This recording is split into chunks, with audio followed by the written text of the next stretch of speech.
Hey everyone, it's Lisa. It's Thursday and it's time to talk genealogy again. So, welcome, welcome. I see people already chiming in over on YouTube. Hey Danny, it's good to see you. You're going to be looking for your name on that 1950 census. Wonderful, wonderful. Hey Dave, good to see you from Washington State. Yes, so we are going to be talking about the 1950 census today and getting ready for it as genealogy and researchers and family historians. It's an exciting time, and according to the NARA website, we have 42 more days to go. I'm kind of obsessed because NARA, or the National Archives, has this countdown on their website about the 1950 census release, and I check it pretty much every day or every other day, which is funny because I do know when it's going to be released, but it's just an interesting time to see.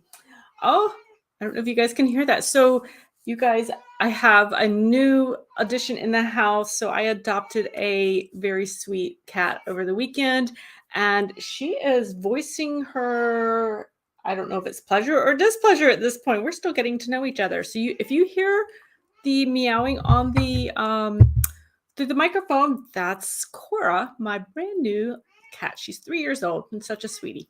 Hey, Vicky, good to see you. So, yes, so back to the 1950 census. Definitely excited that that is going to be coming around. And that's exactly what we're going to talk about today, because there are things that we can do as family historians, family researchers to get ready to be ready to go when it drops. So that's really exciting. Hey, Auntie Jen is here. Yay. Oh, yes. Can you? I don't know if you guys can hear the cat. You can tell me. She's really sweet. So, anyway, welcome, welcome. If you are new to Are You My Cousins YouTube channel or Facebook page, welcome. This is a weekly live chat that I do each Thursday afternoon at 3 p.m. Eastern Time. I'll let you guys kind of do your own math on that for your time period. And we just talk about various topics on genealogy. And this week we are talking about getting ready for the 1950 census as it's going to be released in April. So super excited about that. Feel free to leave a comment. Feel free to ask questions as we go today. I'm happy to answer those as we go.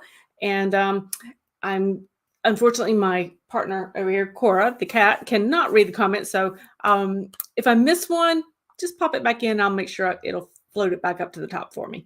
All right, let's see who all is over here. Hey, Melissa from Colorado, and Bill's again from Long Island. Yay. Diane, your niece is Cora.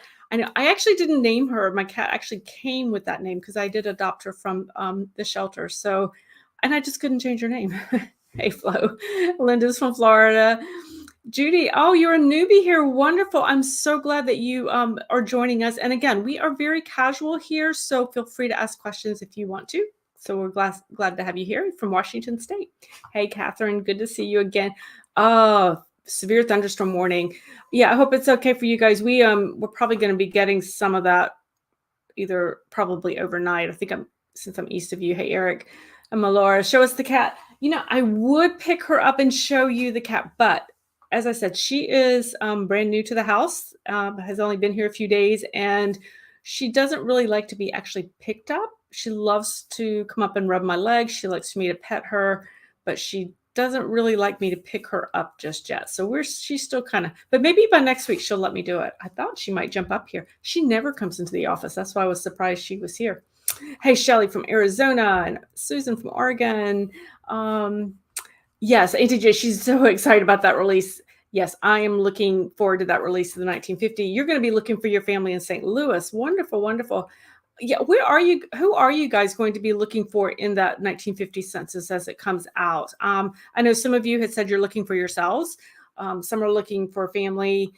I think it's going to be really interesting. My mother actually will be showing up for the first time because she was born in this. Oh, she's going to get me for telling her age. She was born in the second half of 1940. So she actually didn't make it into the 1940 census. So I thought that was kind of interesting. So it'll be her first time showing up in a census record that we can see. So that's kind of exciting for me as well. I had an unusual thing happen with the 1940 census with my grandmother in the fact that she was not listed. That for my grandfather's household, we had my grandfather. They listed my dad as a young boy, and then but the woman, the wife, they put a different person there, and it was actually the girl from next door who was also enumerated in that household. And actually, the way I knew this is because, my dad knew who she was. I mean, they knew the family. It was just a different relative. And the census taker either just got confused or maybe he had a thing for the girl next door and wrote her name down twice. But so that's interesting. My grandmother actually did not make it into the 1940 census. But she should be in that 1950 census. So that's pretty fun to see. It was just kind of an interesting little twist there on that 1940 census. So yeah, I'll be interested to see exactly how that goes out. So, oh wow, let's see. So what Diane's looking for parents and grandparents. Yeah, I think that's probably what a lot of us are doing. Looking for Judy's looking for her parents and oldest brother. Gotcha. Because you weren't quite born yet. I wasn't either. Yes. Grandfather had remarried. Oh, looking to see if your grandfather had remarried by 1950. That's a great thing because that'll tell you obviously whether if he had remarried or not, because that can lead you to narrowing that date down for a marriage date for him. Definitely. Oh, thank you, Cheryl. Appreciate that. Let's see what else. Andy Jen is looking for parents, grandparents, great grandparents, aunts, uncles, hubbies, all of it. Yes, absolutely. And your mom was born the month before. Perfect. Perfect. Yay. Okay, this sounds really great. Guys, I'm going to go ahead and put in the chat for both Facebook and YouTube because I am streaming live on both. I did have a brand new blog post on the 1950 census, kind of what you need to know to get started. So I've got that and the link in the comments down there for you guys so you can do that. Oh, Bill, I love that idea. He's actually looking for childhood friends. I think that's a really great option. That's wonderful. Wonderful, wonderful. Okay, so let's talk a little bit about this 1950 census. It is coming out on April 1st, 2022. So we're all super excited about that. And NARA is releasing it. Now it's going to be a little different than 1940 because if you remember, if you were doing genealogy when the 1940 census came out, it came out, but there was no index. In fact, a lot of us probably participated in that indexing of the census. In fact, I can remember doing some of that at home, and I can remember I think we did some of it at one of the genealogy conferences that was out there too.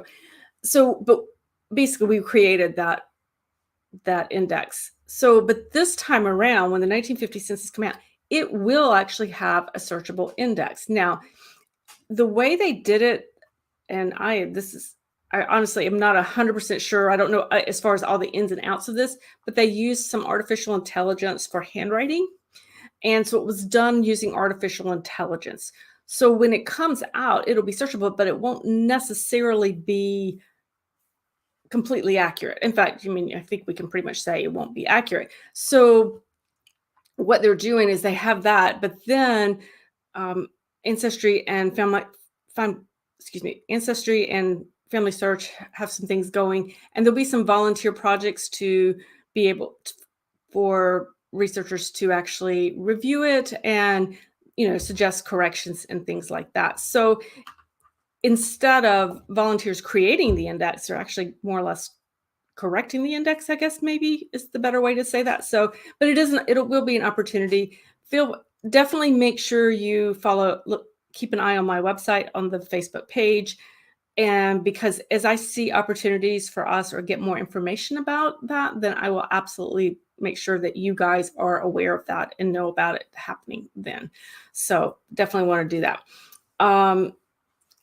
So that's one of the big differences that is happening right now.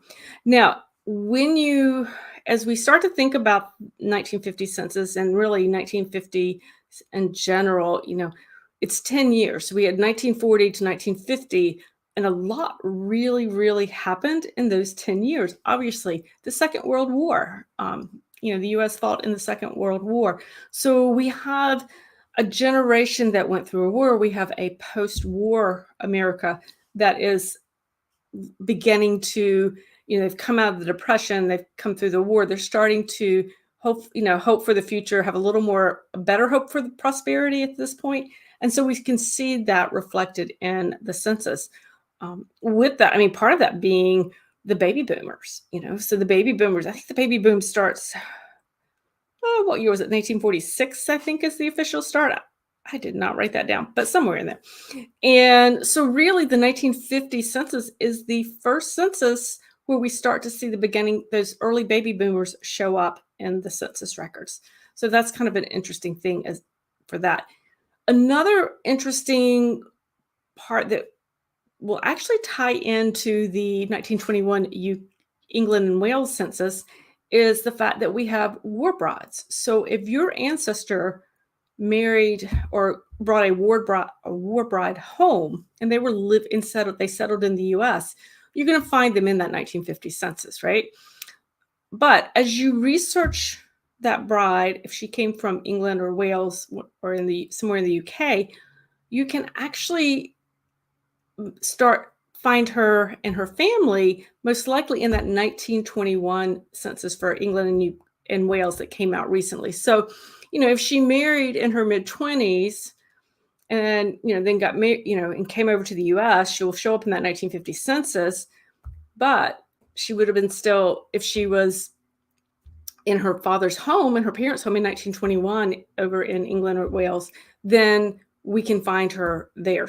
We'd be able to find her there as well, and then take that line further back. So it's an opportunity for us to really kind of connect that piece of the family line if you have that ancestor, if you have that heritage on both sides of the Atlantic. So I thought that was a really interesting thought. Jen Baldwin from Find My Past is the one who actually kind of put that idea in my head, and I'm like, that's right. You absolutely, we have that opportunity to see them on both sides. So I'm really excited about that and seeing some of the possibilities that we might see with that on that.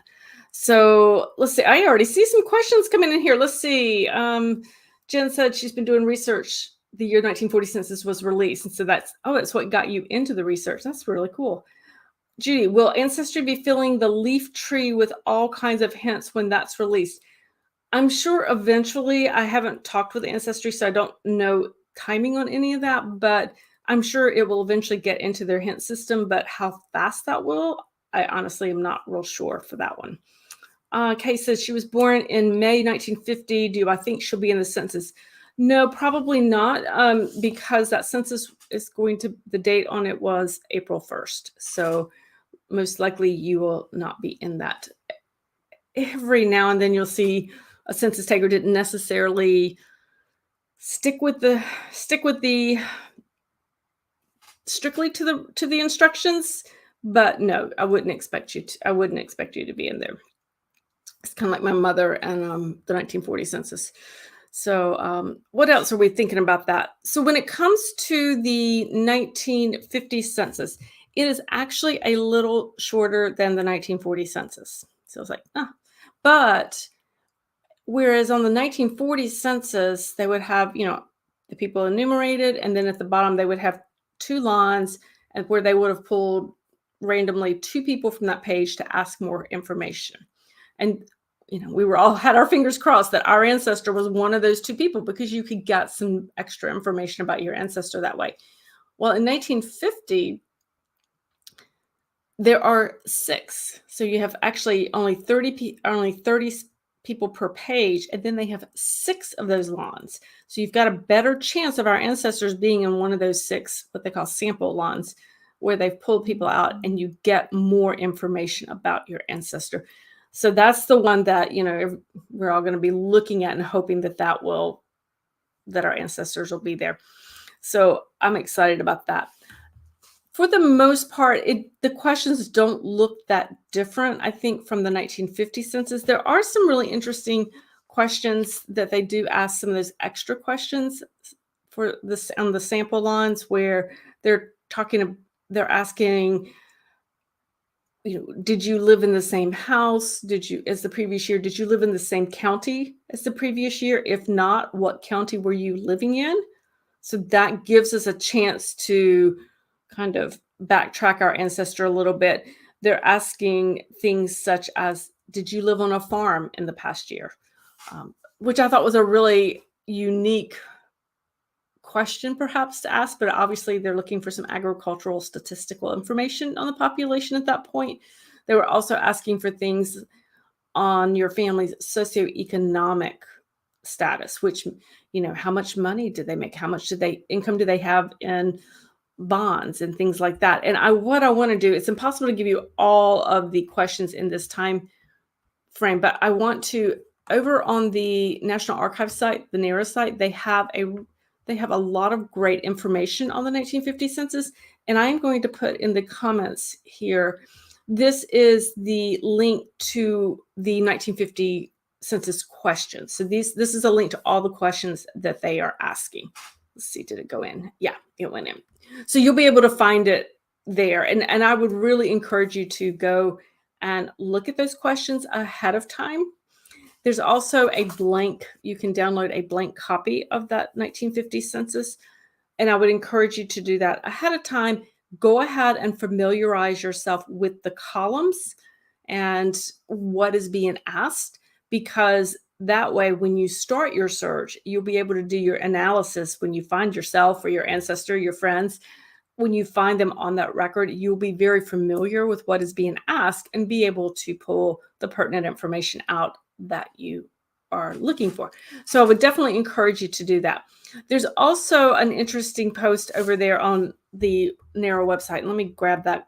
I should have done this. Let me grab that site as well. And it is instructions for enumerators of the public.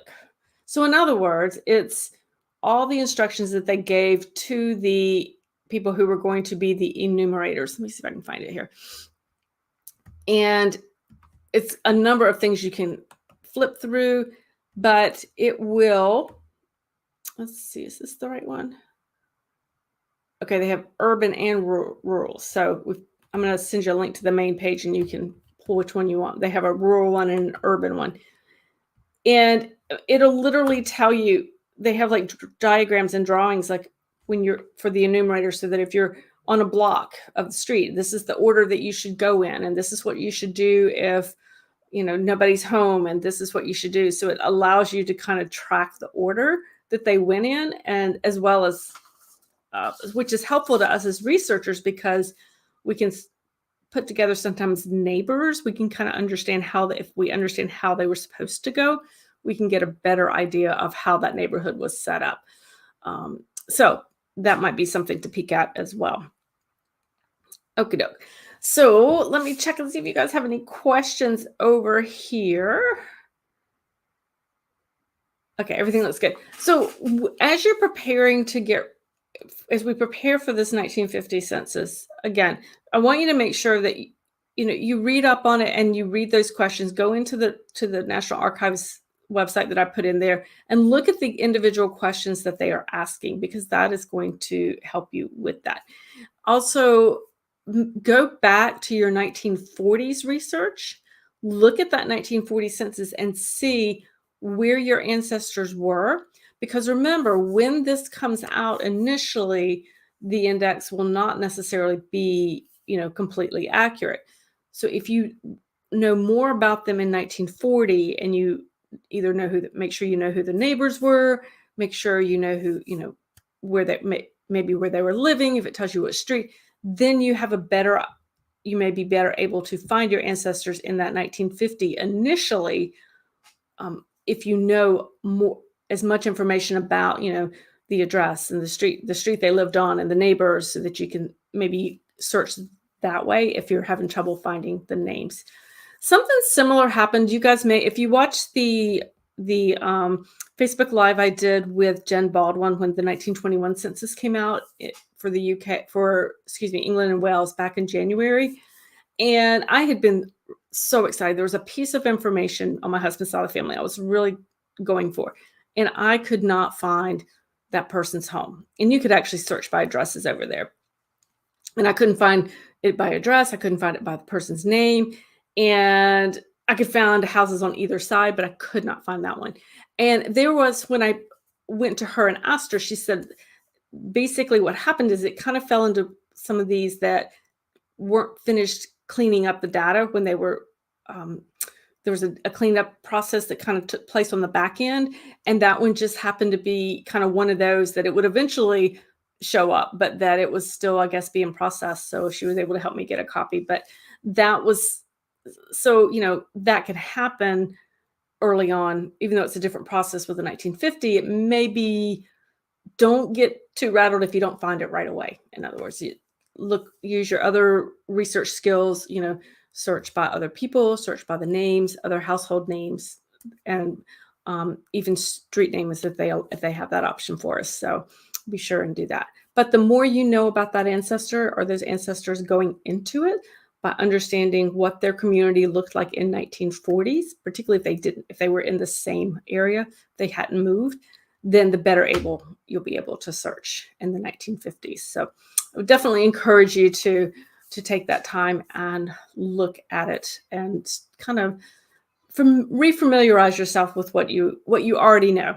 Okay. I know it's hard to remember, isn't it? When you go back, it's hard to remember all those details. And then I go back and I'm like, oh, I forgot about that piece of the puzzle. So I would encourage you to make sure you're doing that. All right, let me peek at my notes over here, see what else I wanted to tell you. Oh, this was just kind of a fun fact. I thought that in 1950, they actually experimented with self-enumeration. So there are a couple states with just a few counties where they actually they sent the census out. Like, we get ours today. And 1950 in general was the last time that enumerators went door to door. Now, they'll still go door to door now, like if they don't hear back, I know, they'll go to houses where people didn't return a census record. But as far as mass enumeration, this was the last year that enumerators went door to door. So I thought that was kind of interesting. Another interesting piece of the puzzle is I often get questions about Native American research, which if you guys are researching Native American ancestors, I am not an expert, but I do know people who specialize in that, and so I just refer people out. But one of the things with the 1950 census is that for Native Americans who were living on a reservation, they are in a separate schedule. I think it's called the P8. It's called the Indian census. Let me double check that for you real quick.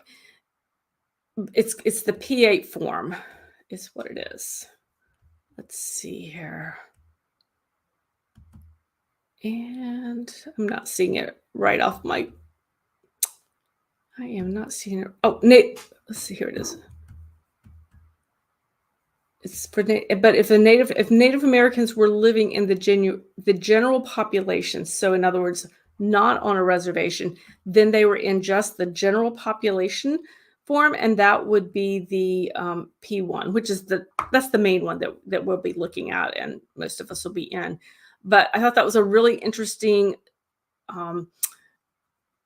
distinction. Yes, so the P8 form is the Indian reservation schedule, and that is if they lived on the reservation at that time. So I thought that was kind of an interesting tip that I wanted to bring out for anybody who is doing Native American research, that you do need to know that distinction of where they were living. Okay, so I'm super excited about that 1950 census. Apparently my new cat is too, because she's been wandering around, jumping on things throughout the office. I don't know if you've caught a glimpse of her or not. So she's obviously very excited about this 1950 census as well. You can head over and watch or see the blog post that I wrote this week over on the Are You My Cousin website as well. Couple things coming up. I'm really just in preparation for Roots Tech. Roots Tech is coming up March 3rd through the 5th. It is not too late to sign up. It's free, and it's virtual this year again. I am very, very excited. They have some fantastic keynote speakers. I'm so excited, guys. Molly Ye is going to be one of the keynote speakers. She is on the Food Channel. She has this it's called Girl Meets Farm, one of my favorite shows, and she has a real interesting take on food and history and family foods and the blending of the cultures. And I'm super excited. As you know, my daughter and I have a website on that as well.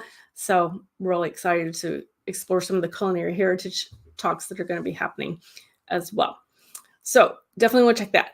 I'm going to be doing some extra talks throughout Roots Tech, some extra lives. I will be going live daily just to kind of, nothing really super formal, but just, hey, here's what I'm seeing. Here's some interesting things that I'm seeing, things that I think you don't want to miss. So I'll be popping in and out, but I am creating a schedule and I will have that over on the website. Should be ready next by the beginning of the week. So I can let you guys know um, some of the extra things that I'll be doing as far as Roots Tech is concerned, not necessarily on the Roots Tech site, but to try to supplement what they're doing as well, and keep you guys informed of things you don't want to miss over there. All right, guys, I will see you over here next week. In fact, next Thursday, we are going to be talking about how to prepare for Roots Tech 2022 and getting the most out of it, because it's very, very different, as we all learned last year, when you don't go in person to attend a 3-day conference online, is very, very different. So I've got some tips for you to be able to get the most out of it. And so just join me next week and we will, I'll be sharing some of those. All right, guys, I hope you guys have a great day. Go get ready for the 1950 census, and I will talk to you next week. So have a great day, guys. Bye.